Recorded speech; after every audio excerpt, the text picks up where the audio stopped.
You're with Clement Manyathela. 702. But right now, we start our conversation with Helen Zille, who is the DA's federal chair. We're going to be discussing the party's road to the 2026 local government elections. And I always want to create a platform for you to engage with these leaders, especially ahead of crucial elections like what we have this year. So please take up the opportunity if you have got some questions for Helen, if you've got some inputs, maybe you've got some suggestions around what she needs to be focusing on. Should she somehow win and become the new mayor of Johannesburg, and the DA gets the necessary votes for that? The number to dial if you want to join the conversation is 011-883-0702. You can send your WhatsApps as well on 072-7021-702. Helen, welcome to the show. It's good to have you in the studio in Johannesburg. Actually, I've never had you in a studio in Joburg. I've had you in Cape Town. So welcome. Well, I'm now a Joburger. I'm here. And it's lovely to be with you, and Happy New Year to all the listeners, and Happy New Year to you. How often do you travel between the two places? Are you mostly based here in Johannesburg? Yes, I'm based here in Johannesburg. I am based here in Johannesburg. Johannesburg is now home. Yeah. My husband didn't want to move to Joburg. He's very integrated in his church. Is he waiting for you to fix it first? He's very integrated in his church life and his social life, in all the things that he does. And so he wanted to stay there. So I will pop down once a month to see him. Yeah. And then obviously to see my grandchildren as well. Yeah. But I am based here in Joburg. Okay. I want to say from the onset that, of course, we had requested to have a conversation with you about a week or so ago. And as discussed, you've indicated that you don't really want to get into the John Steenhuisen matter because I imagine the FLC is still investigating. When are we expecting them to finish that investigation? Because the leadership conference is coming up in April. Yes, the federal executive has said that this investigation must take absolute priority. And that means that all other matters that the FLC may be investigating have to sit on the back burner while this investigation is conducted and concluded. And is it only focusing though on John, or because Dion is now out? Well, yes, Dion has now resigned, which takes him out of the ambit of the DA's Federal Legal Commission, which is unfortunate, but nevertheless, the process continues into allegations relating to John. Okay. I want to talk about that conference, Helen, and whether you think this kind of tit for tat somehow sort of affects the organization, especially, let's start with maybe the elections. Tony Leon wrote an opinion piece this week and was suggesting that this battle within the party is a distraction in what should be a watershed election year for the party. Do you agree with this, that this tit for tat could have an impact on the organization? Well, internal conflict is always destabilizing. It always distracts us from our main goal. But I think that we can bring this to a close and we can move on from there. Unfortunately, in any political party, things are often very smooth and run well, but now and again you're going to get a conflict.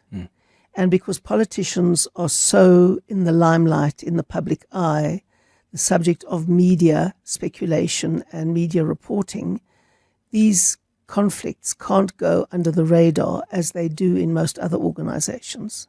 So I'm sure, for example, in Prime Media or anywhere else, there are also conflicts. But when you're a politician, everything is right out there. And because we're human, we deal with them. In the DA, we have institutions that deal with them. We have something called the Federal Legal Commission. We have something called a Federal Executive. And my role is to make sure they work properly. And if they don't work properly, to make sure that what is wrong is fixed. And that is what I am doing. How would you describe the party's internal stability and leadership right now? Well, in the DA, we have got a very solid machine. So we have got all the departments, and I can list them all. I mean, there's obviously the by-elections department, there's the elections, there's the communications, there's the marketing, there's the fundraising, there's the policy, all of these. I probably haven't mentioned a whole lot, but there are all of these They're very well structured and they are functioning extremely well. They've got good leadership and the machine carries on. So right around the country, in every single province, in every single region, the machine is buzzing. It is well in advance of the preparations for the election. The selection panels are already sitting in some parts of the country to select our candidates. The machine goes on. We call it the blue machine. It is oiled, it is geared, and it is functional. It can weather many, many storms as it has in the past. So the machine never gets involved in this. And that is why the party can continue and flourish despite the occasional upheaval. Do even battles like what we've seen not divide the leadership of the organization? No, we try. Well, anybody who's a professional staff member in the DA may not, as a condition of their employment, may not get involved in these battles. So it's a condition of their employment that they focus on the job that they've got and that they never get involved in internal politics. So in most of the provinces, for example, and elsewhere in the party, people are getting on with their jobs. Yeah.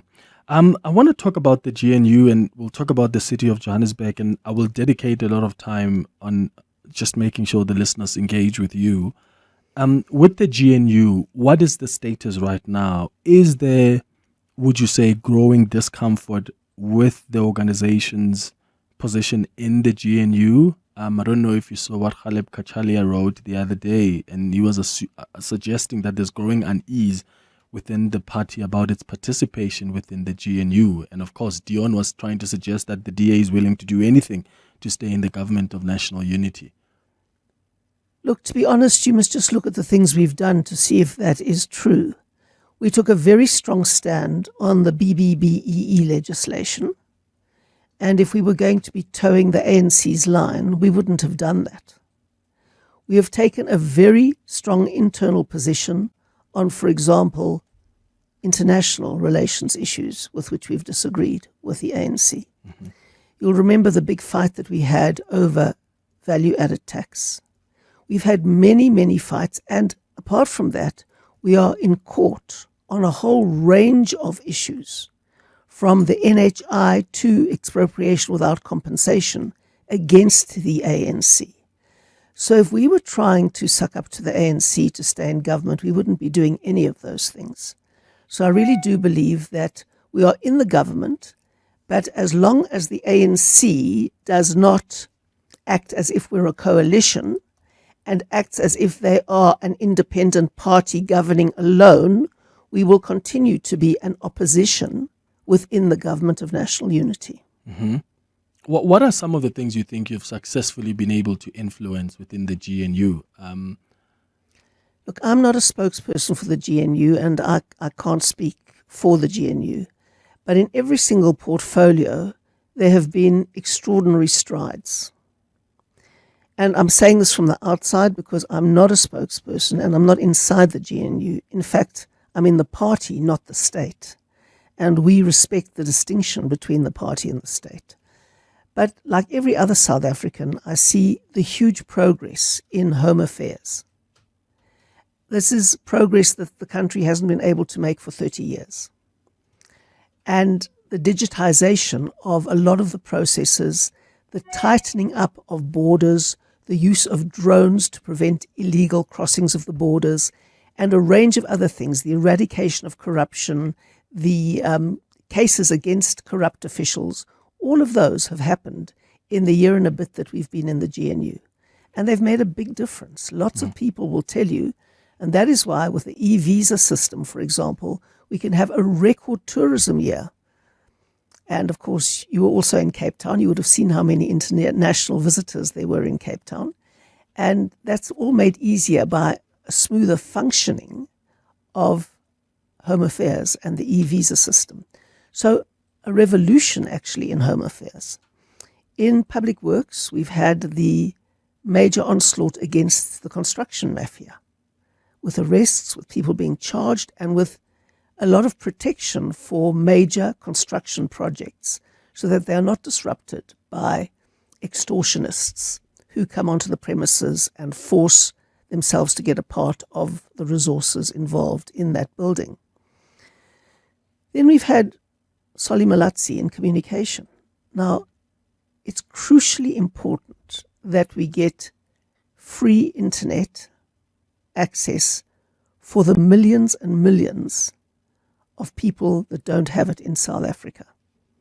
And Solimalatsi has made that his number one priority. I mean, you and me, Clement, can't imagine life without the internet now. It's almost become, in this modern world, a human right to have access to the internet. And the digital divide is created primarily by lack of access. And that is what Solimalatsi is trying to deal with. Siviwe Gwagube has got one of the most challenging portfolios, unbelievably difficult. Fixing the education system, because I was MEC for education for a while, fixing the education system is one of the biggest challenges in South Africa. She's put herself into it heart and soul, starting with preschool and the foundation phase to get kids literate and numerate at the right level, at the right age, so that they can begin the rest of their schooling. And she's focusing on that relentlessly, apart from infrastructure issues like getting rid of pit toilets.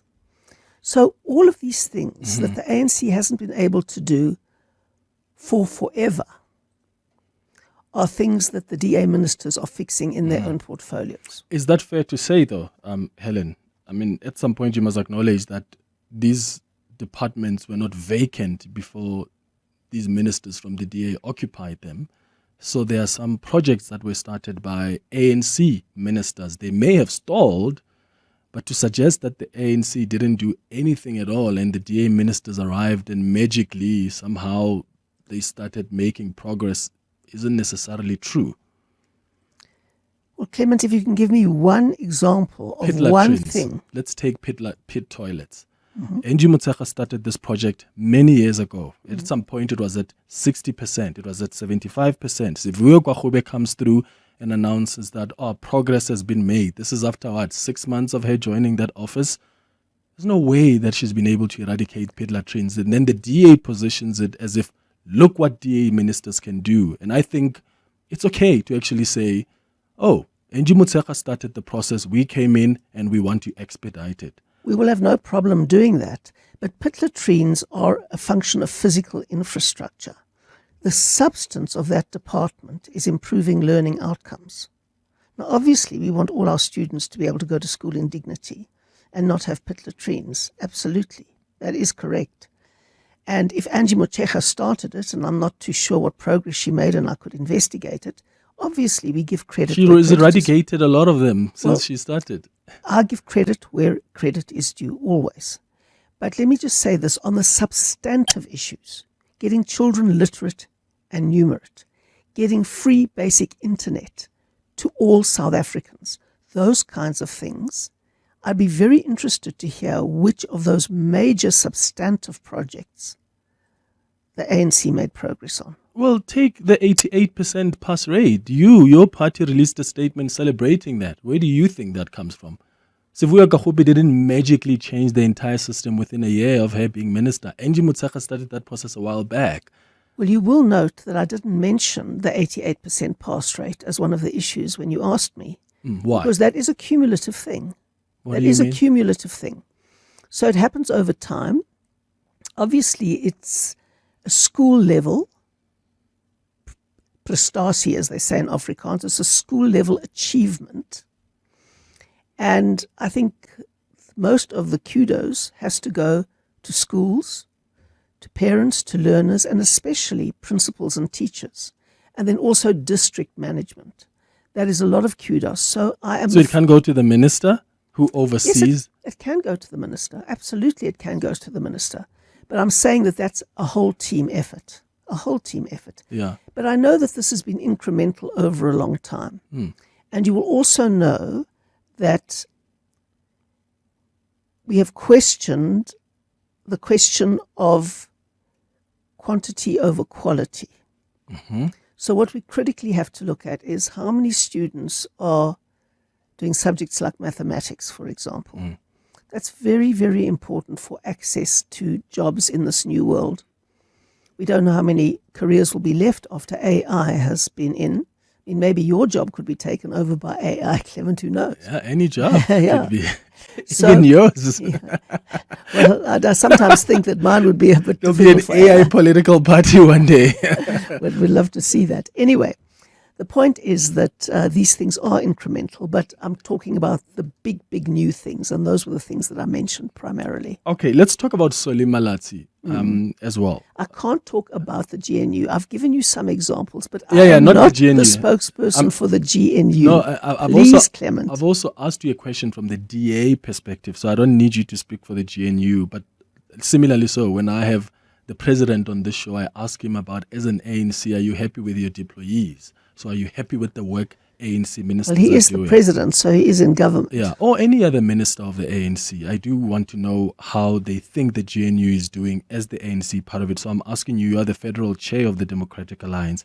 You spoke about the issue of internet and how important it is. We need to improve access. And when you look at what the Minister of Communications is doing through Starlink, there are questions around why he would want to allow for someone like Elon Musk to come and operate in South Africa without wanting to comply with regulatory laws, which require telecommunications companies to have at least 30% of ownership by historically disadvantaged groups. What is the DA's position on that? Are you comfortable with Elon Musk? This is not about Elon Musk only. As Solly has said time and time again, he wants to open the market to competition, to access, so that people can get internet at the lowest possible price, because it is so crucial in the modern world. So the first point is that it's not only about Elon Musk. The second point is that equity equivalents have been there forever. They are in the MTBPS, that medium-term budget policy statement, has the role of equity equivalence in there. They are well established as a concept in South Africa, that you can do things that meet your BEE requirements that don't involve giving away a share of your company against your will. So there are lots of other things like job creation, like subcontractors, like all of those things that can meet the equity equivalence without pushing people to give up a third of their company. Now, if you're saying anybody who has to invest in South Africa has to give up a third of their company, you can absolutely see why that dries up foreign investment. And they say, well, we won't invest in South Africa. It's a tiny market, no skin off our nose, and we won't invest there. Now, we need international investment. We desperately need it. We need it for competition. We need it to bring down prices. We need it for all of those things. And if you say you've got to give up a third of your company to a politically connected person in the ANC elite, because that's always what it is, just now the ANC falls from power, and then what? The minute you start doing favors for politicians in patronage networks, it's the end of your business over time. So they know that, and they're not going to do that. And the DA is, in any case, against that policy. We believe in having people who invest, create more jobs, encourage small business, improve education, improve skills development. All of those equity equivalents, we're completely in favor of that. But to say to a foreign investor, you must hand over a third of your company to some cadre in the ANC, is something we absolutely reject. Yeah, but it's not some cadre in the ANC. It is. Tell me where it isn't. Are you suggesting to me now that any other multinational company that's ever come to this country has given 30% of their ownership to a cadre in the ANC? Well, I can't think of any exceptions. I mean, then the statement you make is let me unfair. tell you. No, let me tell you. Because they're serious. I'll give you a chance. The point I'm trying to make, Helen, is there are serious business people out there that are not cadres of the ANC who equally have their own businesses that they have started legitimately. And just because that they've once voted for an organization doesn't necessarily mean that you then brand them as an ANC cadre. So I think it's an unfair statement to make. You can suggest that there are some cases where that's become the case. I absolutely agree with you, but not on all cases. Well, William Gumede, Professor Gumede, did that study. And he concluded that deal, that part of giving up a third of your company, had circulated about R1 trillion amongst 100 people. And most of them had ANC connections. Now, I haven't seen the research that backs up that conclusion. He hasn't provided it. But I know a lot of people asked him to provide the research and how he went about it. But he wasn't able to defend that. But let me just say this to you. There are some very famous cases. Baleka Mbete getting that money on the Goldfields deal, facilitated by Gayton McKenzie, as I recall. They said to Goldfields, you can't have a license unless you give so much to this person and so much to that person. Now, that was pure extortion, and it was found to be in America. But here, it's legalized by BEE laws, which actually legalizes a lot of what other countries view as pure corruption. To do what? To say that you're not going to get your license unless you pay an ANC cadre many millions of rands. That's not what the law says, Helen. Well, that's what was absolutely covered by it. So Jacob Zuma said to me, personally, let me just say, that is what the law says actually, but it doesn't say ANC cadre. No, it doesn't say ANC cadre, but it effectively is used through powerful people for ANC cadres. Yeah, so when I said to Jacob Zuma, when we were having a discussion, as we often did, about these things, because I was the leader of the opposition and he was the president, I'd say to him, but all of these things that happened. And he said, I did nothing wrong. I was just applying BBBEE. And when I looked at it, the law covered the whole state capture gamut under the fig leaf of BBBEE. That's what it is used for. Yeah, and that's what happens when you have a leader that you can argue that is corrupt. So the point is, any law can be exploited. Same way that any institution, like religious institutions, can be exploited. You can have good pastors, you can have bad pastors. Politicians can be bad, can be good. We've got laws in this country. Laws are also prone to exploitation. To suggest that the laws are carved so that they benefit ANC cadres is wrong. If you have an ANC in power and what they are doing is they want to bring in their own people, you can criticize that. Like you've mentioned a number of cases. You've just mentioned Baleka Mbete. I can take that. I don't know that case.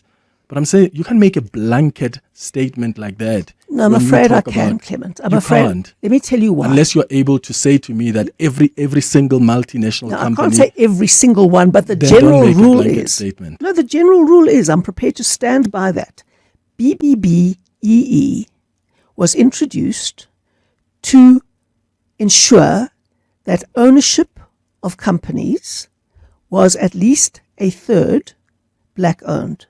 That, on its own, did not mention or imply ANC, but in effect, what happened again and again and again and again was that these companies saw the opportunity of getting into the inside track with the ANC. ANC people saw the opportunity of setting up companies and consortiums, and immediately they were in on the inside track. So if you look at Cyril Ramaphosa, how did he become a billionaire? How did he become a billionaire? Which businesses did he actually start and build up? And I can go through one after the other and show it to you. Is that what you think about employment equity as well? No. What I'm saying is, these laws can be used as a cover for corruption. Of course. To make certain people who have access rich. Of course. And the business community is equally guilty because when they see this, they say, well, here's our opportunity to buy into the center of power. Okay. And that's what we're going to do. Yeah, I suppose I'm saying that it can be blanket. Like because employment equity is similarly the same. People think, this is just to disadvantage white people, bring in black people that don't even qualify. And I always use the example of the Standard Bank Group CEO, Sim Chabalala. He got in through employment equity. No, he didn't. He told me that on this show when I interviewed Well, maybe him. he did, but I know Sim Chabalala, and He got in through him. That I is can my tell bank, you that. right? And he's very proud of it, by the way. Okay, let him be proud of it. Let me say that. He is saying to people, I didn't get in on my merits. No, he never said that. I know. I say he got in on his merits. Yeah, he did, but he's also black. If it wasn't, remember, our laws in the past have actually somehow criminalized being black. So no matter how incredible you were at your job, the laws were against you succeeding in any way. So if it wasn't for laws that allowed for people who are black, for their merit to be seen, we wouldn't have people like Sim Chabalala. I'm going to give you an opportunity to respond to that after the headlines. Okay, so Clement, you're absolutely right. Apartheid was a very evil system that locked black people out of opportunity in South Africa. And the Democratic Alliance believes absolutely that there has to be redress. There has to be redress. We look at the way the ANC has done it, that has used their BBBEE laws as a fig leaf to cover ANC corruption and the closed access to ANC cadres and cronies. And we say this is not working for the vast majority of South Africans who remain locked out of opportunity. So our alternative to BBBEE that we launched last year looks at breaking down the walls of exclusion now, of opening the doors of opportunity for the vast majority of people through access to training, to skills development, to promotions, to all of those things, so that we break the ANC's stranglehold on retaining opportunities for their cadres only, because that is effectively what has happened for the last 30 years. We want to broaden that access, and we want to make sure that it is not tied to being linked with the ANC. All right, let's go to some WhatsApps on 072-702-1702. Good morning, Clement, and your guest. It's Laken here from Kliptown. I just wanted to find out what will be the DA's plans regarding hijacked buildings and community safety. Hello, I'd like to know, when is Helen going to be sworn in as a PR councillor? And I'd also like to volunteer my services to assist with her campaign to get her elected as Mayor of Johannesburg. Can you do better than the blue machine? All right, Helen, you can respond to those two. Yes, Laken, hijacked buildings are a very critical issue, and we have to do something about them. Several of the city's own buildings have been hijacked. And as you know, the law, the Prevention of Illegal Evictions Act that we call the PI Act, prevents you from evicting people from a building unless you have an alternative, accessible and dignified place to take them. Now, that PI Act has been a massive, massive block to dealing with hijacked buildings, and we're currently in the process of trying to get that law amended in Parliament. But what I would do, if I was the mayor, is that I would start with the city's own buildings, because ownership, they say, is 9/10 of the law. So those are our buildings. There are places in Denver and other places that are temporary relocation areas. I would get a court order requiring people to move to those areas, and then I would upgrade that. We first have to evacuate that building, upgrade that building, and make sure that people who qualify for access get that access in a proper way. Also, we have to do that in conjunction with Home Affairs. The law makes provision for Home Affairs to be involved in these processes, so that only people who are legally in South Africa, may be considered in these processes. We cannot accept that people who are not documented and who are not legally here benefit from housing and infrastructure when they have no right to be in the country. And those issues have to be sorted out first. And that is why the law makes provision for Home Affairs to be involved. That, in a nutshell, is what we would do. Okay. And then PR Councillor, when are you joining the Johannesburg City Council? That has not been finalised yet. I'm still the chair of the Federal Council till the 1st of April. And I'm doing 2 jobs at the moment, obviously, which is not too onerous for me. I can do that. But I would prefer not to have a 3rd job. So when I'm not the chair of Federal Council, then I think it makes sense for me to join the Joburg City Council. So what are the 2 jobs? Federal chair and? And I'm running as the mayoral candidate, which is a full-time job, yeah. Okay. Yeah. But if you're in the city council, it does add more responsibilities Of course, on top huge. of the campaign. Massive. Then at the DA elective conference, do you still think you've got it in you to still hold any leadership position? I would have, but I don't want one. You don't want one? No, I've done what I've had to do there. Yeah. And I feel that my job is now to try and help fix local government, because South Africa can't succeed unless our metros are functional. So if you don't succeed in Johannesburg, is that you bowing out, or you'll join the city councillors in the opposition benches? Well, it depends. Obviously we're in it to win it. We don't go in to lose. Like any other party. Yeah, and we'll put our massive effort in to win it. If that doesn't work, if the voters of Johannesburg decide they want more of the same that they've currently got, and if they split their vote amongst all kinds of small parties, knowing that those small parties will go into coalition with the ANC and form a majority with the ANC in government, well, then the voters get the government they voted for, which is very sad. If there is a possibility of an ANC-governed coalition with those smaller parties falling from power quite early, I would obviously stay to ensure that we gave the best opposition possible, but we're in a good position to renegotiate a new coalition when the existing fragile one falls.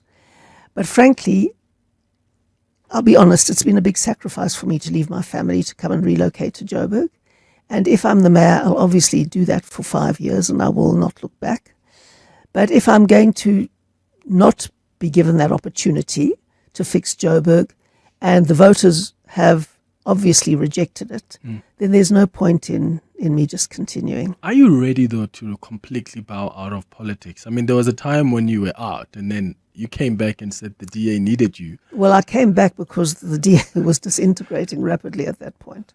So, what happens at a point when the DA continues to disintegrate and you're not there? I don't think it will. I think, we've got strong enough institutions now. I don't think that they will be captured and manipulated at all. And I'm ready to go. And there are obviously a lot of good people who've come up and who can do the job. I hope and I think and I'm sure. Okay. Tseho, you're calling us from Alexandra. Good morning. Morning, Clement. How are you?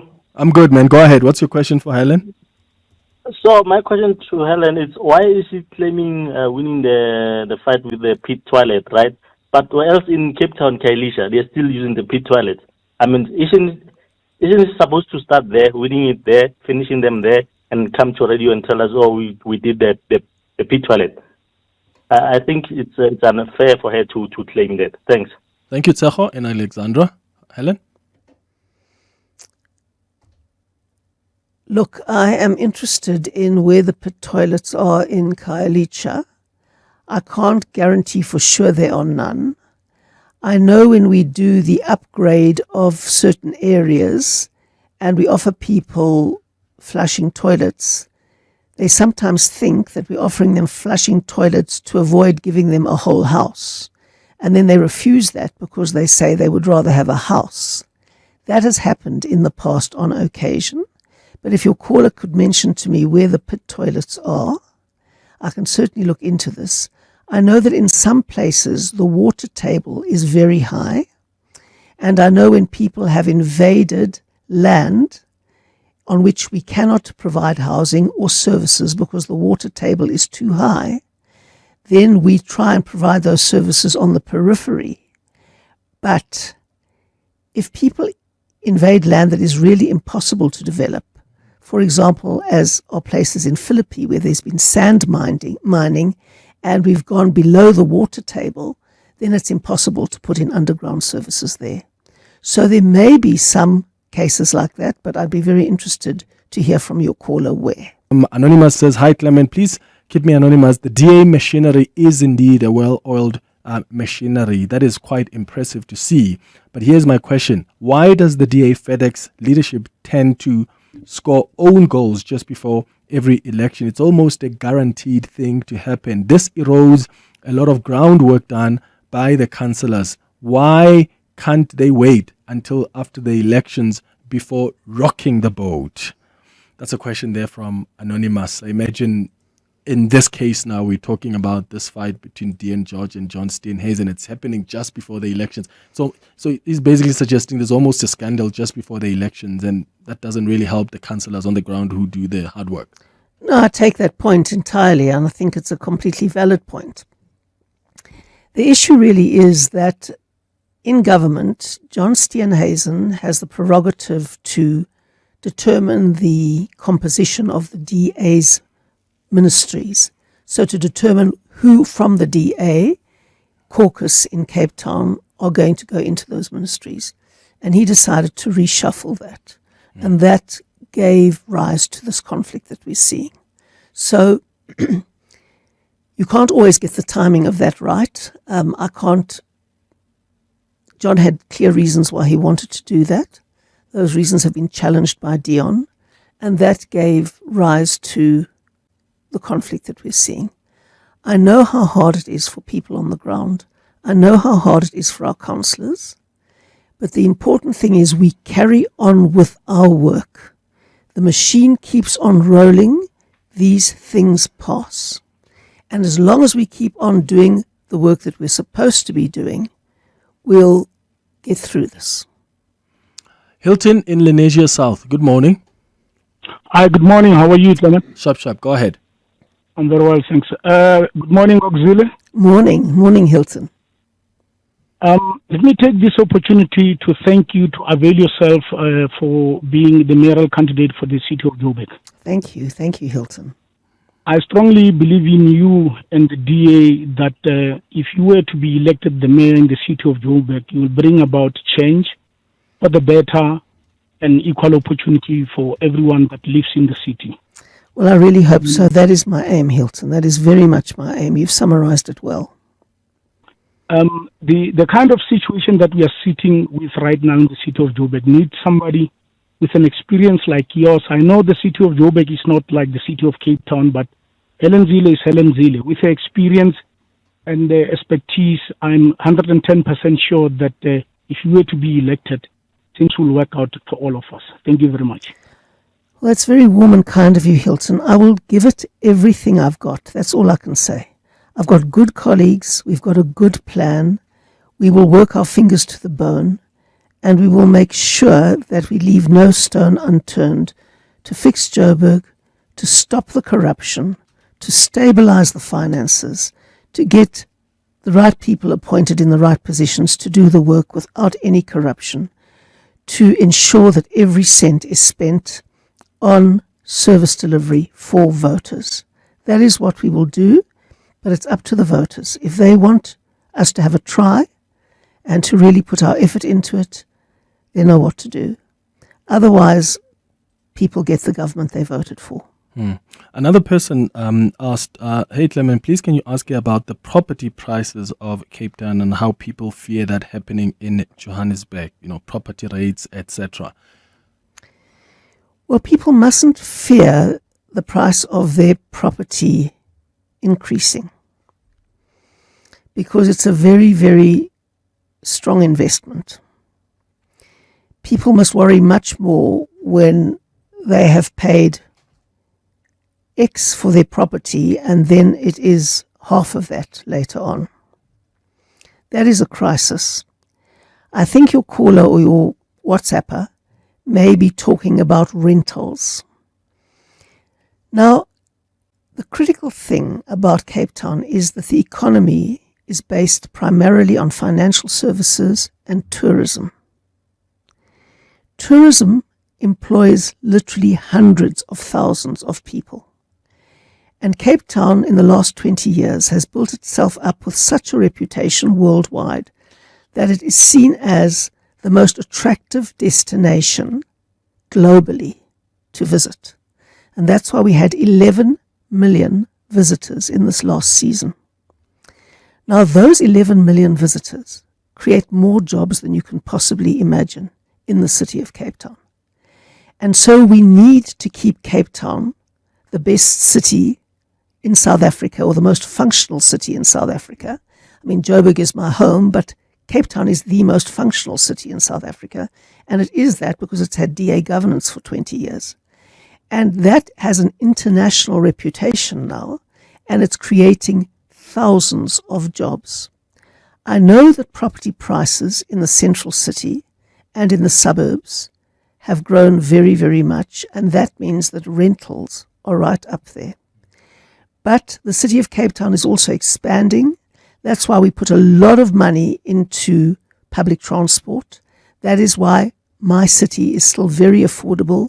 That's why we're bringing the trains back on track. PRASA is a national function, but we're bringing the trains back on track so people can have affordable transport. But if we start interfering with property in Cape Town, it means that people stop investing. It means that they don't maintain their properties anymore. It means that they fall into disrepair, and it means that Cape Town loses its global status. Yeah. So you've got to think of the job creation aspect as the number one consideration. We need jobs, jobs, jobs in our country. Helen, let me thank you for making time for us. You're now based in Joburg, so we're going to talk a lot during That's great. town hall meetings that we'll be hosting here on 702 ahead of the elections. Thanks for making time. It's always a pleasure, Clement, and thanks for being a tough interviewer. Hanging out with Clement on 702. Let's walk the talk.